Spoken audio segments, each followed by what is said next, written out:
لدینه چې دا خبره وکم بعضی دوستانو انتقاد کړی دی ویلي دی چې ته دا خبرې چې پاکستانیان کوي دلته مه را تکراروه او دا په حساب د هغې د پروپاګند ته او د هغې دغه دسایسو ته په حساب ته ویلې یعنې مفته کې خدمت کوي. بعضې خو تر دې حده پورې وړاندې تللي دي راته ویلي چې ته د آیسای ته کار کوي، تهمت یې لګولی دی ته د آیسای سړی یې ته هغه ته کار کوي.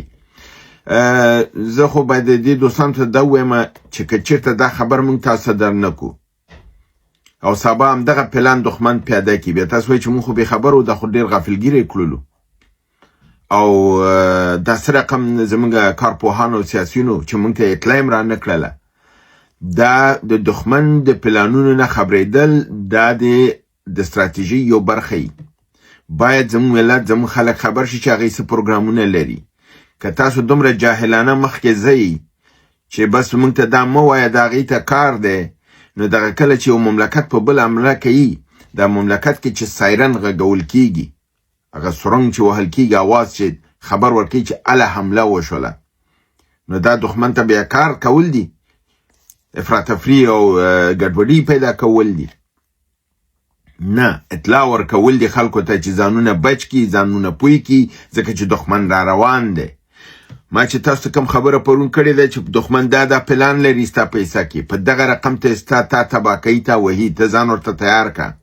دا ایسای ته کار نه دی، دا خپل ځان، خپل خلک، خپل ملت، خپل وګړي پویول دي.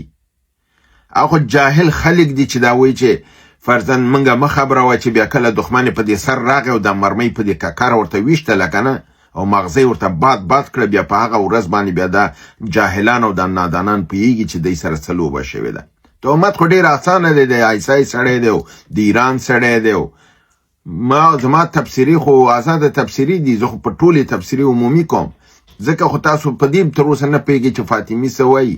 کله په ایران مې تپوي او کله مې په اسرائیل تپوي او کله مې په پاکستان تپوي.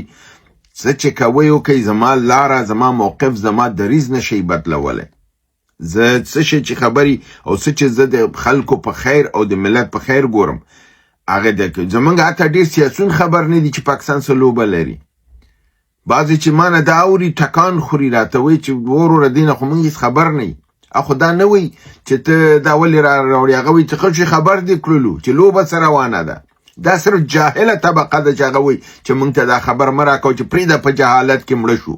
خدای داسې نادان خلک، زموږ وطن خراب دی، د نادانو د جاهلانو د لاسه خراب دی. دا چې ډاکټر نجیب پسې روان استئ دا چې دا جهالت دی. دا چې تاسو د افرادو پسې ځئ دا جهالت دی. دا چې په پټو سترګو باندې خپل ټول ملت ته کنځلې کوئ، ځکه جهاد ته په بده سترګه ګورئ، شهداو ته په بده سترګه ګورئ. دا جهالت دی، دا ناداني ده، ناپوهي ده.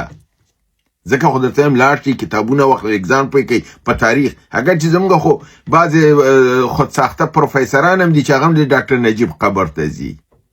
خودساخته پروفیسران دي، ځکه پروفیسري خو یو مرحله لري، یو درجه لري، یو معیار دی په نړۍ کې. 15 کالو کې هم سړی نشي پروفیسر کېدلی. دلته 2 ورځې په پوهنتون کې لیکچر نه وي ورکړی، ځان ته لیکي پروفیسر. دا زموږ خو دا لویه ستونزه ده.